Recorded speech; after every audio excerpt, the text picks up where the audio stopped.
आज खुदीराम बोस स्वतंत्रता सेनानी का जयंती है। उनको सत सत नमन प्रणाम करता हूँ। आज महाराष्ट्र के मुख्यमंत्री श्री अब्दुल रहमान अंतुले जी का जयंती है और उन्होंने बच्चों के लिए जो पोलियो डोज का उनके जनक हैं और महाराष्ट्र में 1981 में जब वो मुख्यमंत्री थे तो उन्होंने ऐतिहासिक फैसले लिए। उसका महाराष्ट्र सुरक्षा रक्षक बोर्ड उन्होंने गठन किया और आज महाराष्ट्र के नए डायरेक्टर जनरल ऑफ पुलिस का पदभार का संभाला श्री जोशी साहब ने। आज से उनकी नियुक्ति हुई डीजीपी के लिए। और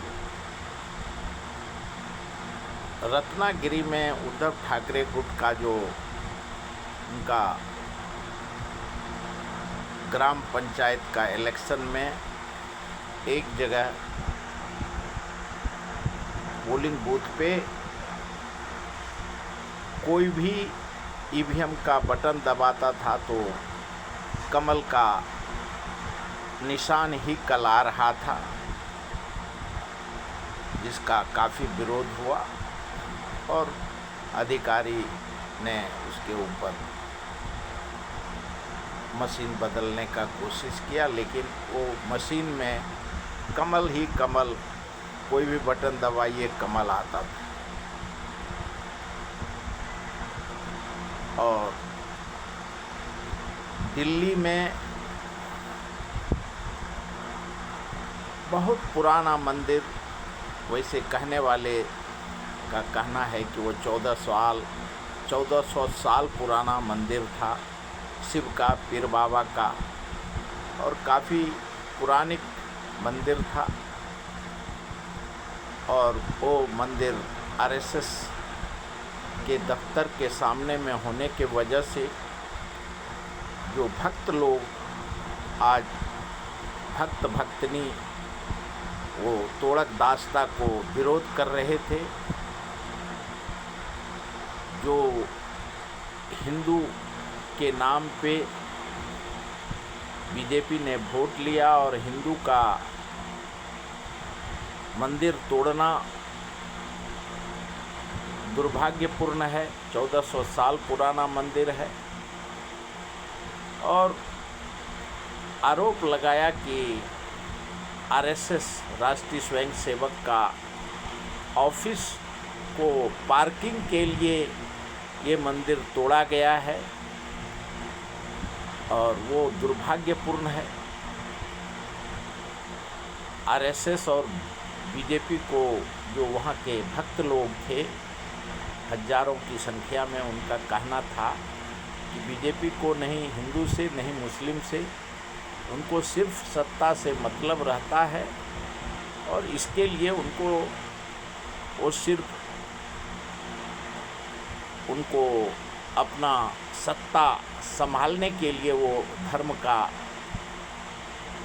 नाम लेते हैं और उनको धर्म से कोई लेना देना नहीं है। और बुलडोज़र से जब तोड़ने का शुरुआत हुआ सुबह से, तो उसके ऊपर काफ़ी वहाँ के महिला, पुरुष, बच्चे सभी ने बुलडोज़र का विरोध किया। और देश में, बिहार में, पटना में और राज्य के विभिन्न जगह पे बुलडोज़र से तोड़क दास्ता ने तोड़ा और वहाँ बच्चे बूढ़े उन्होंने भी हद प्रयास किया विरोध करने का। लेकिन सरकार जब कोई फैसला लेता है तो उसको रोकना संभव नहीं होता है। और क्यों मोदी जी को जो पटना में जो सरकार है बीजेपी का और एनडीए का, नीतीश कुमार जी का।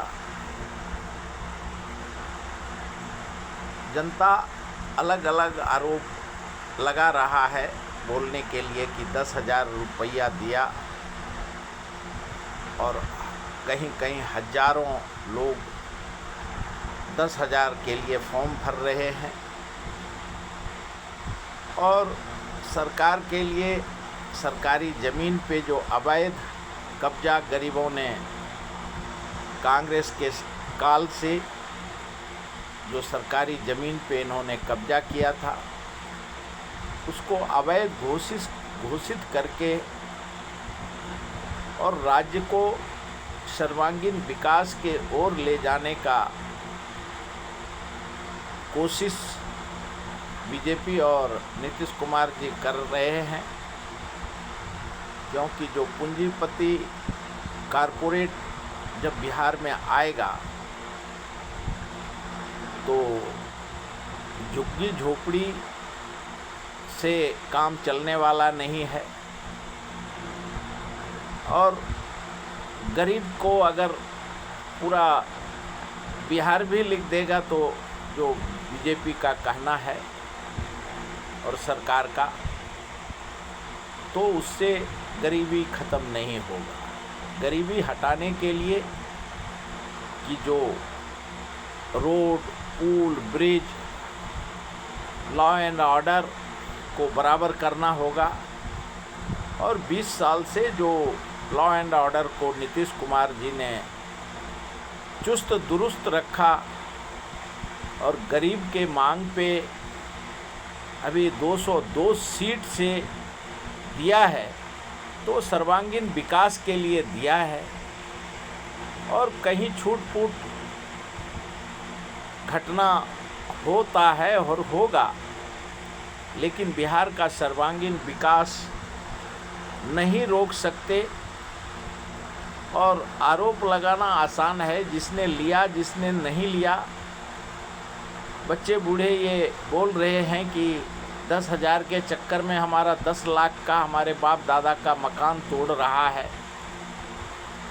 और सवाल है कि जब सरकारी ज़मीन पे बाप दादा ने बनाया है और आज़ादी के बाद कांग्रेस ने सत्ता संभाला, लेकिन आज वक्त जब आ गया है तो सर्वांगीण विकास करना है, तो भारतीय जनता पार्टी की भी मजबूरी है और नीतीश कुमार जी का।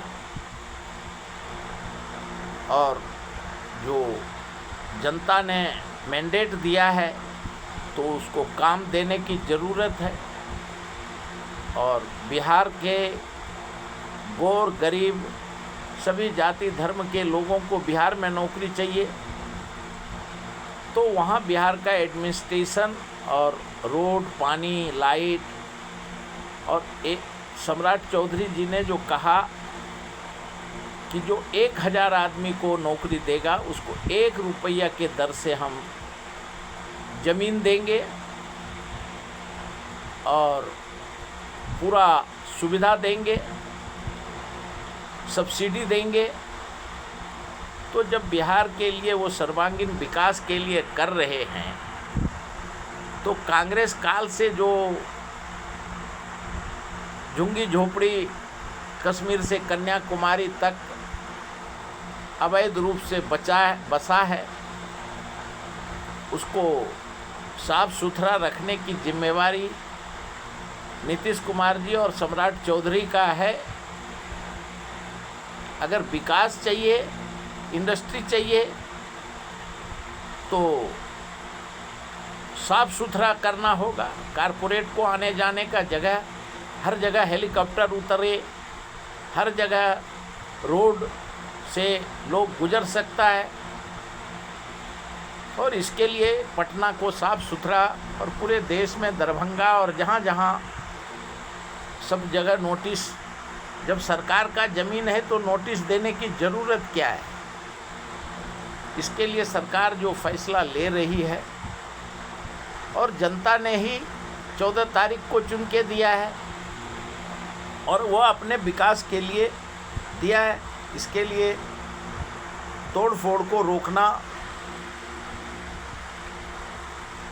और ये आरोप लगाना, विपक्ष आरोप लगाता है कि कांग्रेस ने गरीबी हटाने का नारा दिया था और भारतीय जनता पार्टी गरीब को ही हटा रहा है।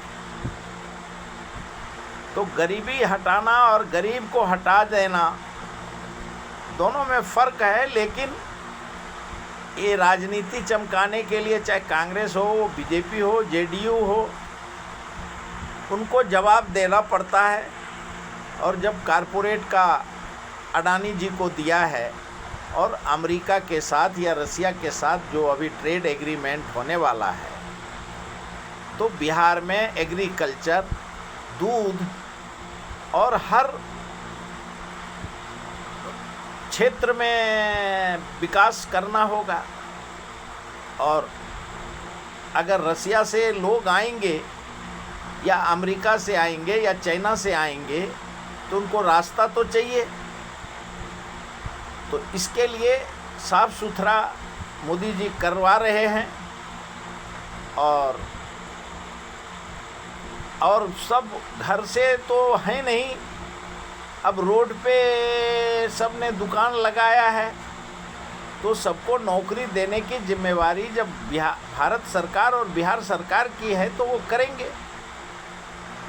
उसी प्रकार से डबल इंजन, ट्रिपल इंजन की बात करना इस वक्त तो गलत होगा। और काशी, मथुरा अभी मोदी जी का कहना है और आरएसएस का कि मथुरा काशी बाकी है और राम मंदिर तो झांकी है।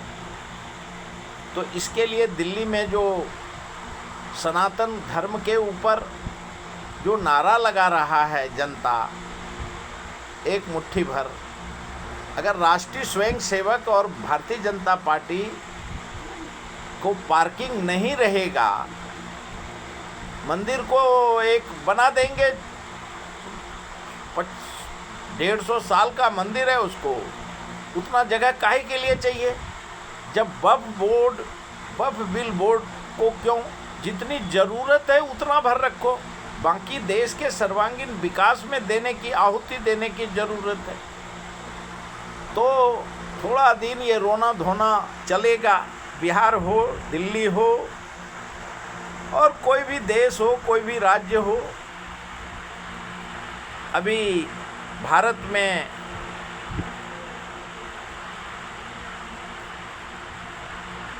रसिया के पुतिन साहब आ रहे हैं, आ गए, जो मीडिया पे दिख रहा है। और देश में सर्वांगीण विकास की ज़रूरत है। कारपोरेट जगत और जो चर्चा है कि अडानी जी, अंबानी जी को सबसे हिसाब किताब करना सरकार के बस की बात नहीं है। इसके लिए दो इंडस्ट्री को ज़मीन हो, कारपोरेट कंपनी हो, तो दो कंपनी को देंगे और बाकी ये दो कंपनी के ऊपर रसिया और यूक्रेन हो, रसिया हो, ब्राज़ील हो, अमेरिका हो, नेटो हो। अभी नेटो का वहाँ अटैक चल रहा है और उस वक्त में रसिया के राष्ट्रपति आ रहे हैं भारत में। वैश्विक अशांति है विश्व में, और क्यों मोदी जी शांति के प्रतीक हैं, महात्मा गांधी के पद चिन्हों पे चलने वाले नेता हैं और देश में बदलाव की ज़रूरत है। और महंगाई, बेरोजगारी का जो शिकार है उसको प्लानिंग कमीशन और मोदी जी विचार कर रहे हैं। सभी जगह रोटी, कपड़ा, मकान, लोगों को नौकरी चाहिए। आज वैसे रुपया 90.14 हो गया, तो रुपया का उतार चढ़ाव होगा, हो सकता है 100 रुपया के पार भी डॉलर के मुकाबले होगा। और जो विरोधी पक्ष और ये मीडिया वाले बोल रहे हैं कि मोदी जी ने 2013 में कहा कि जिस देश का रुपया गिरता है उस देश का प्रधानमंत्री को बने रहना उचित नहीं होगा, ये तो भाषण और राशन की बात है, इससे विकास नहीं होता। वक्त के हिसाब से वक्त को चलना पड़ता है। और मोदी जी ने और अमित भाई शाह ने जो देश को चलाया सर्वांगीण विकास के साथ चल रहा है। अभी वंदे मातरम पे 8 तारीख को लोकसभा में उसकी परिभाषा पे उसके ऊपर चर्चा होने वाली है। और देश में मनुस्मृति को क्यों हिंदू राष्ट्र अगर बनाना है तो मनुस्मृति और संस्कृत और संस्कार को अपनाना होगा। और विश्व से अभी जिस प्रकार से रसिया का राष्ट्रपति आए तो कल से साढ़े 30 घंटा जब वो रहेंगे तो सारे संस्कृति, भारत के संस्कृति और संस्कार से उनका स्वागत किया जाएगा। उनको संस्कृत में प्रधानमंत्री जी अपना, और अब तो जो वेज बिल पास किया है सरकार ने, तो मनुस्मृति वकीलों को भी, न्यायाधीश को भी मनुस्मृति के अंदर रह करके उनको संस्कृत सीखने की ज़रूरत है। क्यों भारत अभी जिस प्रकार से सेवा तीर्थ भवन के नाम से रखा गया, प्रधानमंत्री जी उसी प्रकार से देश में सभी को, ये अंग्रेज चले गए लेकिन अंग्रेज़ों का नाम रह गया। इसके लिए जो भारत में सनातनी धर्म है, राजा राम हो, कृष्ण हो, हनुमान हो और सारे देवी देवता, 84 लाख देवी देवता के नाम से भारत का उदय होगा। और राहुल जी मनुस्मृति का आज लोकसभा में बार बार कहते थे, आपको भीम स्मृति तो आपने 75 साल चलाए, अब मनुस्मृति का देश भारत हो रहा है।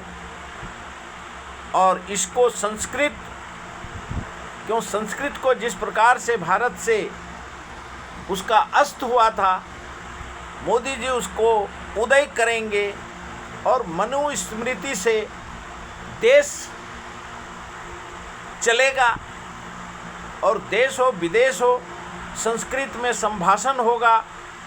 ये जज, वकील, कामगार, उनको अपनी संस्कृति संस्कार को सीखने की ज़रूरत है।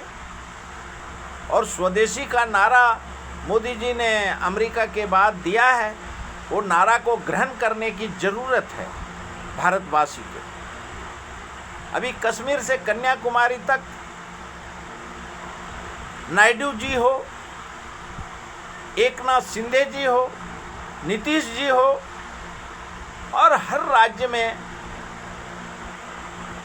वो संस्कृति संस्कार पे, सनातनी धर्म को विश्वास करते हैं। और संस्कार से ही देश की जो भारत का नाम है, शांतनु के नाम से भारत का जो नाम पड़ा है, भारत अब अंग्रेजी में उसको इंडिया कर दिया है, कोई हिंदुस्तान कर दिया है। लेकिन संतनु पुत्र भरत, और देश में संस्कृति संस्कार से, और अगर इनकी मजबूरी है high court, supreme court, lower court तक सबको मनुस्मृति की शिक्षा, क्योंकि जब सारे संविधान को आज देश ने बदलाव का किया है और मनुस्मृति और सनातनी को बढ़ावा देने के लिए भारत के आरएसएस के चीफ और नरेंद्र मोदी जी और अमित भाई शाह ने भरसक कोशिश किया है कि हम सनातन को हिंदू राष्ट्र भारत को बना के छोड़ेंगे। लेकिन आज एक कांग्रेस के नेता पृथ्वीराज चौहान जी, उन्होंने कहा कि जेफरी एप्स्टीन में भारत के प्रधानमंत्री का नाम है और पूरे विश्व स्तर पे तहलका मचने वाला है, तो मराठी प्रधानमंत्री होने वाला है। वैसे देश को जिस प्रकार से 11.5-12 साल से मोदी जी ने चलाया, संस्कृति संस्कार में रह करके और वक्त के हिसाब से, क्यों पृथ्वीराज चौहान जी ने जो कहा कि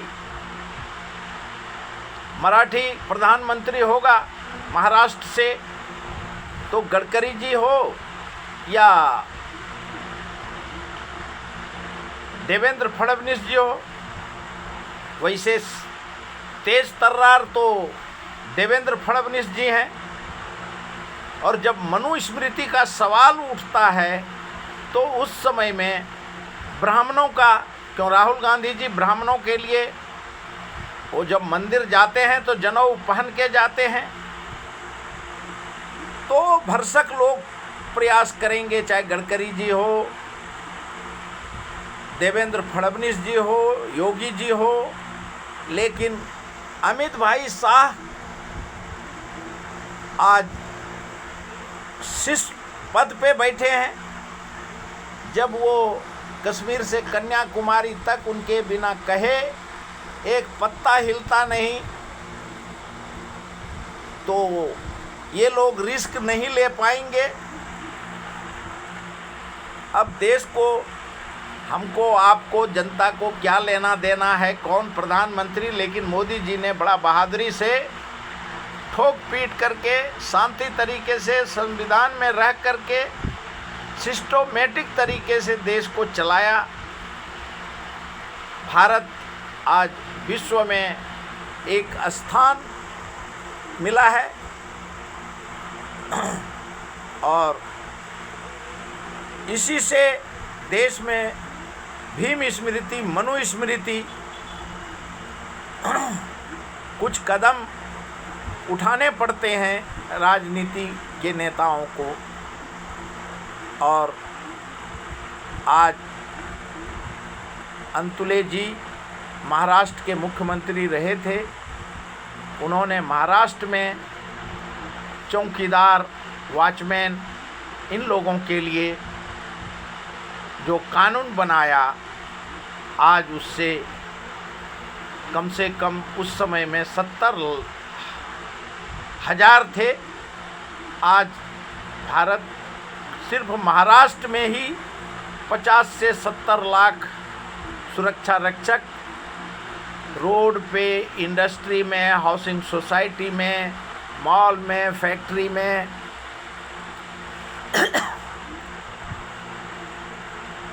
50 लाख सुरक्षा रक्षक अंतुले जी के कानून के तहत काम करता है।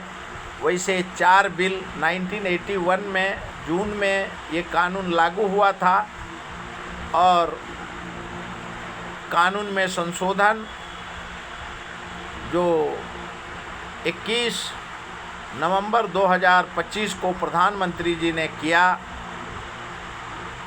अभी देखना होगा, ऐतिहासिक फैसला उन्होंने भी लिया और आज के दिन अंतुले जी को मैं सत सत नमन प्रणाम करता हूँ कि उन्होंने लाखों सुरक्षा रक्षक के परिवार को आज कश्मीर से कन्याकुमारी तक कहीं सरकारी नौकरी नहीं है और उसके बावजूद सिर्फ सिक्योरिटी गार्ड बोर्ड है और मथाड़ी बोर्ड है। अभी इनका भवितव्य मोदी जी के और फडणवीस जी के हाथों में है और इसको क्यों महाराष्ट्र सिक्योरिटी कॉरपोरेशन 11 महीने पे लेता है और ये परमानेंट नेचर है। ये भी राष्ट्रपति से पास हुआ है, अब तो वो भी राज्यपाल और राष्ट्रपति से पास हुआ होगा क्योंकि 2010 का वो एक्ट है। आर पाटिल जी ने उसकी स्थापना करी थी और अंतुले जी को आज मैं सत सत नमन और श्रद्धांजलि अर्पित करता हूं कि उन्होंने 70 लाख परिवार को जो आज रोजी रोटी कपड़ा उनके ऐतिहासिक फैसले से मिल रहा है और लेकिन प्रधानमंत्री जी ने और आगे बढ़ कर के संपूर्ण देश में 2 करोड़ सुरक्षा रक्षक को समय पे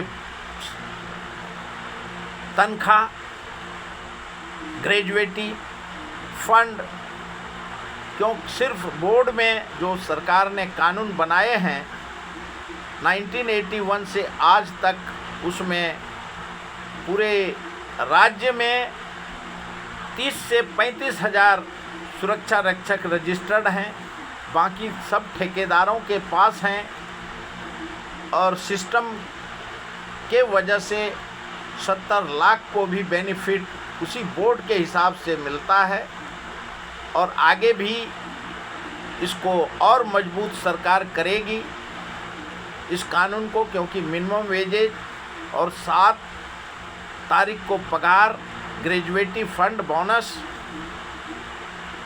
सबको मिलेगा। और अब तो मोदी जी ने साफ कहा है कि ज़्यादा पैसा इनके हाथ में बेशक कम पगार आएंगे लेकिन इनका भविष्य के लिए जब ये रिटायर करेंगे 58 साल के बाद तो इनके हाथ में लाखों करोड़ों इनके हाथ में आएगा। क्यों अभी लाखों तक आता है, 15 लाख 20 लाख, लेकिन जब ज़्यादा फंड कटेगा 50% फंड कटने का तो उनके बाल बच्चों का ज़िंदगी और भी सफल होगा। इसके लिए मोदी जी के भी कानून को मजबूती के साथ, क्यों सरकार का कानून है, उनके हाथ में सत्ता है तो उसको वो लागू किए बिगर तो छोड़ेंगे नहीं। जो नोटबंदी देखा, कोरोना काल देखा और अभी पूरे देश में बुलडोजर भी देखा और भारत के सर्वांगीण विकास में जो मोदी जी ने सर्वांगीण विकास किया है उसका कितना भी तारीफ़ करे तो कम है। लेकिन अंतुले जी ने कानून बनाया, इसके लिए मैं उनको श्रद्धांजलि और नमन प्रणाम करता हूँ। अभी तक इतना ही।